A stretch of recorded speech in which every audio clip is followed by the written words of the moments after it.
Larry Eater with RunBlogRun. As our guest today, we have Guy Morse, who was the executive director of the Boston Marathon from 1985 to 2012. During that time, he championed taking the race from an amateur race, an iconic race, but an amateur race, to a professional race. Guy, thanks for being here. Thank you. Great to be with you. I want to take people back who, most of the people right now just grown up as the race being professional. It was a whole different world in the 70s and 80s. It really was a whole different world, and if you didn't live through it, you really don't appreciate what was and what is. And the thing that I like that makes this race now so tremendous is I know where it came from and what we had to do to pull it back into the prestigious level that you see today. It's a whole new world, and it's as it should be. When you took over in 1985, were you able to invite elite athletes that first year? No, you have to understand, back through the 80s, all the turmoil that took place relating to the Boston Marathon and the management of it.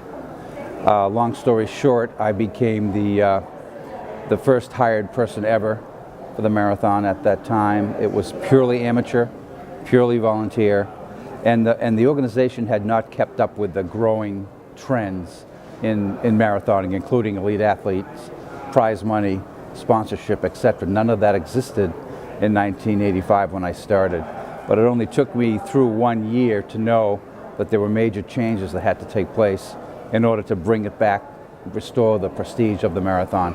And that was a process that took not only 1 year to get prize money, but several years to make changes to bring it up to the speed that you see today. In 1985, you had Jeff Smith and Lisa Lardon-Weidenbach? Right, no prize money. Okay. That decision had yet to be made, and you could see the results of it. You could feel it in the community that something was missing, but there was a large segment of the population that really thought if you go the prize money route, you will ruin the amateurism, obviously, of the marathon, reduce the volunteer support, reduce community support. So there was a dialogue that had to take place in order to allow the organization to consider making those changes. They did make those changes, but it took some time.